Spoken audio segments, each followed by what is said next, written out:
Badan aku ini ya, kalau pakai istilah lebaynya, udara ketelan aja bisa langsung jadi lemak. Kalau kalian punya tubuh yang gampang banget naik berat badan dan susah turunnya, kemungkinan masalahnya ada di hormon. Hai, apa kabar teman-teman semuanya? Selamat datang kembali di YouTube channel aku. Di video kali ini aku akan share mengenai my weight loss journey, yang jujur aja sebenarnya nggak mudah, penuh dengan air mata.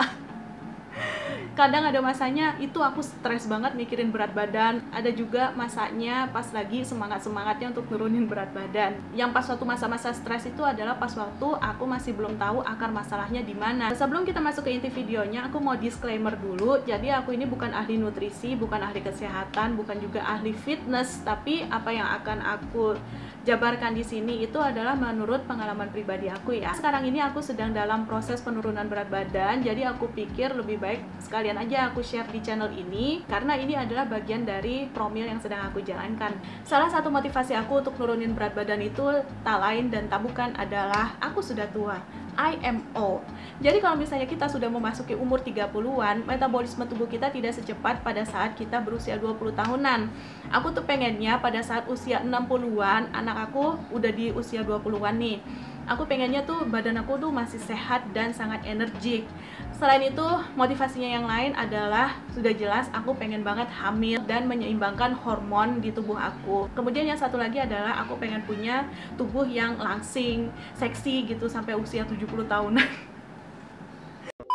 Jadi aku mau cerita pas waktu awal aku struggling banget sama nurunin berat badan ini. Jadi masalah berat badan aku ini mulai muncul saat aku sudah lulus kuliah, kemudian masuk kerja di lingkungan media yang deadline hampir setiap hari, makan sedapatnya asal kenyang aja dan tinggi kalori. Dan aku juga pulang itu suka larut malam, pagi-pagi udah langsung berangkat lagi ke kantor. Jadi istilahnya tuh di rumah tuh kayak cuma numpang tidur aja. Dan parahnya lagi aku adalah emotional eater. Jadi kalau misalnya aku stres, aku makan.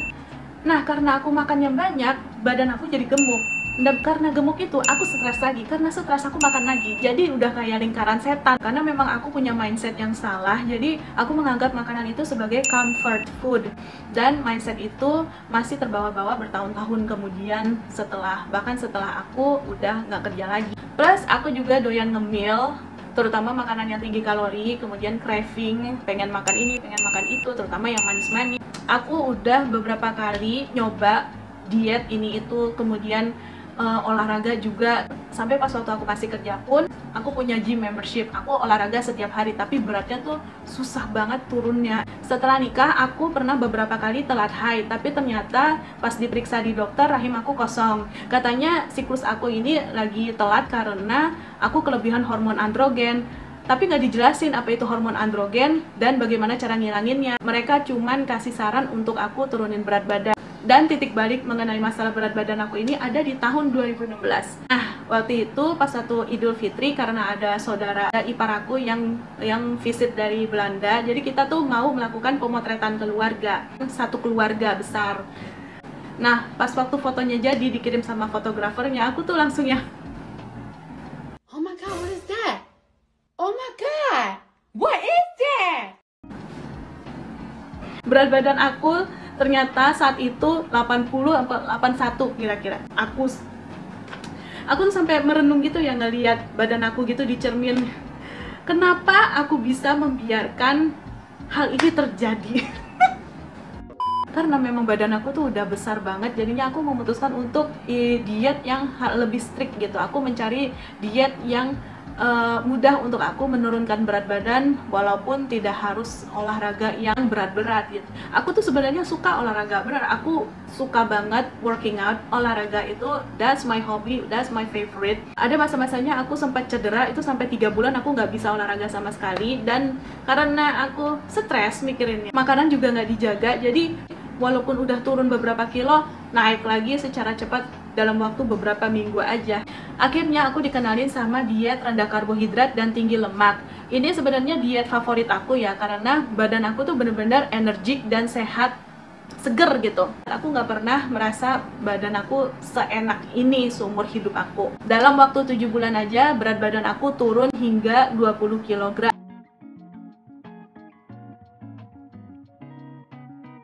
Tapi walaupun udah berhasil langsing, badan aku juga enak, sehat, seger gitu ya. Tapi ada satu masalah lagi, haid aku siklusnya masih ngacak, masih ngaco banget. Kadang-kadang siklusnya makin lama makin panjang, bahkan sampai 2-3 bulan aku nggak haid.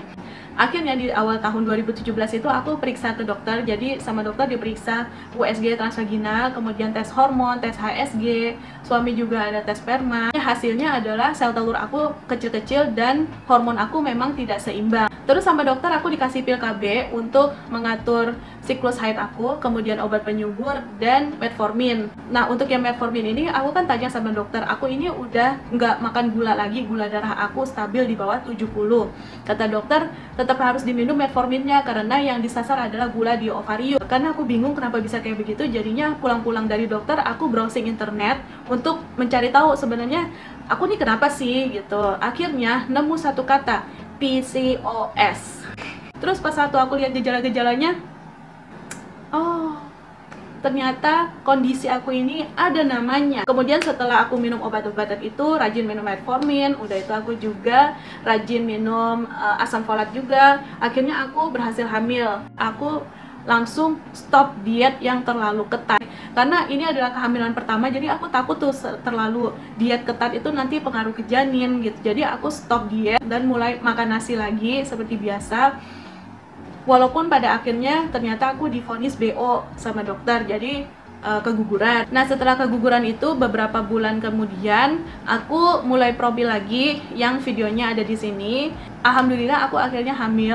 Aku mulai longgar sama dietnya, jadi aku mulai makan nasi lagi karena aku selalu kelaparan. Keluarga juga bilang jangan diet terlalu ketat, udah biasa aja kemakannya gitu. Karena udah nggak diet lagi, dalam waktu beberapa minggu yang berat badan aku dari 66-67 gitu langsung melambung ke 74 kilo. Sampai kan akhirnya aku keguguran lagi, dan disitulah baru ketahuan aku ternyata ada masalah di hormon tiroid aku. Jadi aku sedikit kekurangan hormon tiroid atau yang dinamanya hipotiroid. Jadi kondisi hipotiroid ini merupakan salah satu tipe PCOS yang menyebabkan kita berat badan itu naiknya cepet banget dan susah nuruninnya.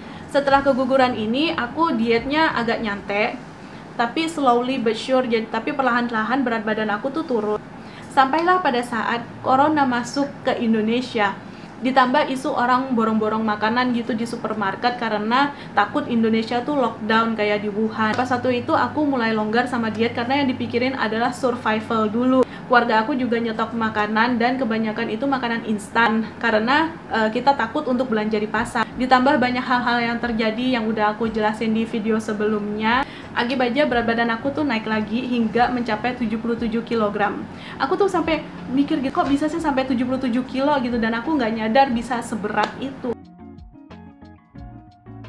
Jadi aku sekarang lagi diet whole food yang gluten free, rendah karbohidrat, zero sugar. Aku juga makan buah-buahan seperti alpukat, strawberry, dan kadang-kadang juga semangka. Semua buah-buahan yang rendah karbohidrat dan juga rendah gula juga. Kalau misalnya untuk buah-buahan yang lain, porsinya itu aku kontrol. Jadi kalau misalnya aku pengen makan mangga, aku makannya tuh sedikit aja, nggak perlu sampai 1 buah gitu. Karena buah-buahan yang lain itu kadar gula sama karbonnya lumayan tinggi. Kenapa diet whole food? Aku memilih diet yang sustainable, yang bisa aku jalankan dengan santai. Terus nanti kalau misalnya aku berhasil hamil, aku juga akan tetap menjalankan diet ini. Kemudian aku juga ikut komunitas PCOS di luar negeri untuk browsing, cari-cari diet apa sih sebenarnya yang sesuai sama PCOS, dan kebanyakan menyarankan untuk diet whole food sesuai dengan tipe tubuh masing-masing. Jadi kondisi tubuh orang itu kan berbeda-beda ya, begitu pula dengan tipe PCOS-nya. Ada kan yang punya PCOS tapi tubuhnya gemuk, ada juga yang langsing, ada juga yang haidnya teratur, ada yang tidak teratur. Ada yang dengan melakukan diet tertentu dia berhasil menyeimbangkan hormonnya, tapi ada juga yang malah makin berantakan gitu. Kalau aku kan tipe tubuh PCOS itu yang obesitas, yang punya masalah di insulin resistance, inflamasi, dan tiroid. Jadi nggak boleh sembarangan makan. Jenis makanan dan cara masaknya juga divariasikan. Aku biasanya direbus atau dikukus, tapi kalau misalnya lagi bosen banget, aku makan ikan goreng atau tahu goreng yang non tepung, itu aku suka banget, favorit pokoknya. Intinya kontrol diri untuk gak ngemil terlalu banyak, dan juga jangan stres mikirin makanan. Karena kalau PCOS itu nggak boleh stres, karena kalau misalnya stres, hormon kortisol naik, dan kita tidak butuh hormon itu untuk naik.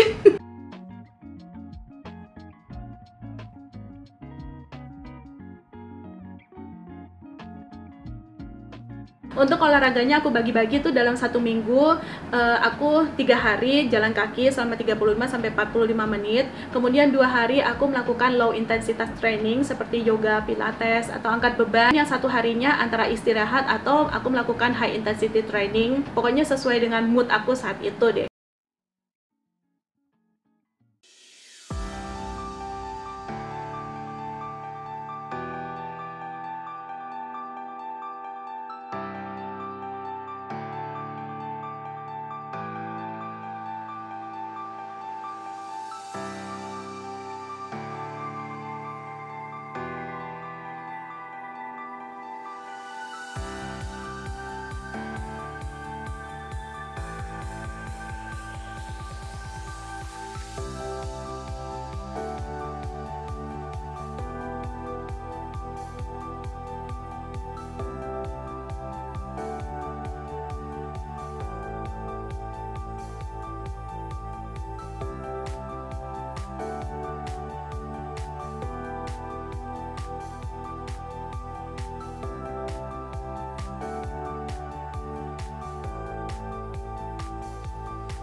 Jadi PCOS itu memang disarankan untuk melakukan olahraga yang rendah intensitasnya seperti yoga, pilates, sama jalan kaki aja, supaya hormon kortisol atau hormon stres di tubuh kita itu nggak naik.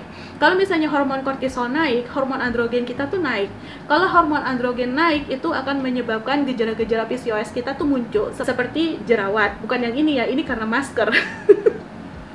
Seperti jerawat, kemudian rambut rontok, terus telat haid karena tidak berovulasi, dan berbagai macam lainnya. Dengan cara diet ini aja, aku dalam 1 bulan itu turun hingga 6 kg. Jadi berat badan aku sekarang ini 71 kg. Bulan pertama memang biasanya turunnya tuh cepet, tapi nanti di bulan-bulan berikutnya itu mungkin agak lama ya, kita sampai frustasi gitu ngelihat angka jarumnya, kenapa sih nggak ke kiri-kiri lagi gitu.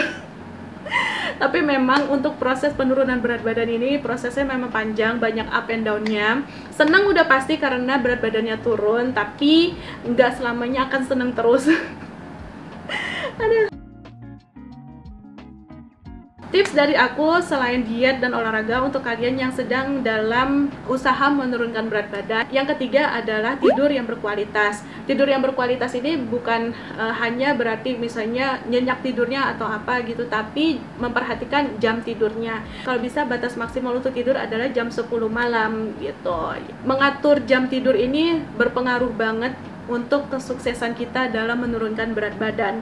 Kalau yang kemarin-kemarin itu aku cepet banget naiknya karena aku kan jahit sampai jam 1 sampai jam 2 malam. Nah itu hormon aku jadi ngaco lagi kayaknya ya, jadinya tuh gampang banget naik berat badannya. Terus yang kedua, aku melakukan intermittent fasting. Jadi aku puasa selama 16 jam dan 8 jam lagi itu waktunya makan. Selama puasa selama 16 jam ini aku cuman konsumsi air putih aja atau teh. Tehnya itu tawar, atau enggak kalau misalnya lagi pengen yang manis-manis ditambah diabetasol. Itu karena diabetasol 0 kalori, jadi tidak masalah diminum pada saat puasa. Kemudian jangan lupa untuk asupan air putihnya minimal 2 liter sehari. Terus ada satu lagi yang paling penting, terutama untuk kita yang sedang promil. Kalau misalnya kalian masih punya orang tua, jangan lupa untuk minta doa sama mereka. Kalau aku setiap pagi dikasih air doa sama mama aku.